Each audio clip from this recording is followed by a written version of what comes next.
უბედური შემთხვევა მოხდა დღეს ლიბერთი ბანკის ერთ-ერთ ფილიალში ვაჟა-ფშაველას ქუჩის 48 ნომერში მდებარე ფილიალში 75 წლის ქალბატონი გარდაიცვალა. როგორც თვითმხილველები ამბობენ, კუთვნილი პენსიის ასაღებად ბანკში მისული ქალბატონი მოულოდნელად მაშინ გახდა ცუდად, როდესაც ბანკს ხალხის ნაკადი მოაწყდა და იგი ჭყლეტაში მოჰყვა.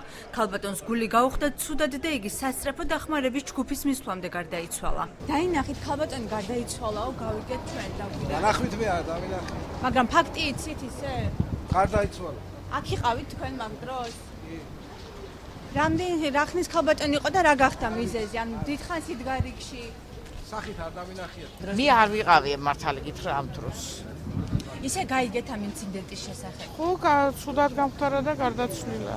ეს რიგების გამო დიახ, აბა რო ხედავთ რა მდგომარეობაა. სამედიცინო დახმარების ცენტრში გამოძახება დილის 10 საათზე დაფიქსირდა, თუმცა მედიკოსთა ჯგუფს ქალბატონი უკვე გარდაცვლილი დახვდა. ექიმი თვითმხილველთა მონათხრობს იხსენებს. 9 საათსა და 55 წუთზე შემოვიდა გამოძახება, დაგვიანება ადგილი არ ქონია, დროულად გავედით და ადგილზე დახვდა გარდაცვლილი ქალბატონის გვამი. 75 წლის ქალბატონი იქ მყოფთა გადმოცემით ერთ ნაცნობი იყო, რომელისთვისაც რომ ისულა მიუმართია, რომ გზაში გახდა შეუძლოდ.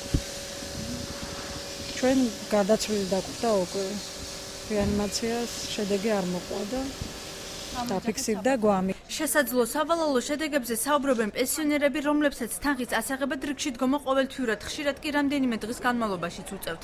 მოქალაქეები, რომლებიც ბათუმის ფარგლებს გარეთ ცხოვრობენ, აღნიშნავენ, რომ გაუთავებელი რიგები მათ დისკომფორტს უქმნით. ასეთი მანქანა გახედა ქუჩება დღეს მოვაუჩევე, მაგრამ იმ დღეს არ მოვიდა. ხან შაბათსაო, ხან პარასკევსაო, ხან სამშაბათსაო და მე ავატყოფმა ქალმა ისეც ნერვიული ის ავატყოფი ქალი. ყოველდღე ვიარო მაგას და უცადო რომ როის მოვა იქ მანქანა და როის არა. ჩამოვალთ აქ ბათუმში და აქაც ისია. 3 საათში ერთხელ არის იგი რა ქვია, საღამომდივნა, იგი დღეს ვერ ევიღე. ჩამოვიდე ხვალე კიდე ხომნა დროს დავყარგო.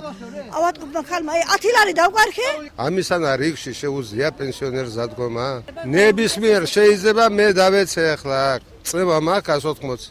რამდენ ხანს შეძლებ მე აქ დადგომას? ვინც აიშვიდნენ ჩემო ხალხო, ჩემ ხალბატონო, ავატყოფია და მიიტანონ. მანქანა იქნება თუ გამოუყოს ხალხი და მიიტანონ უბანში მიცონ პენსია მოხდებ ხალხს. როგორ აპირებს ან აპირებს თუ არა პრობლემის გადაჭრას ბანკი, რომელიც მოქალაქეთა მომსახურებას ტენდერში გამარჯვების საფუძველზე აწარმოებს?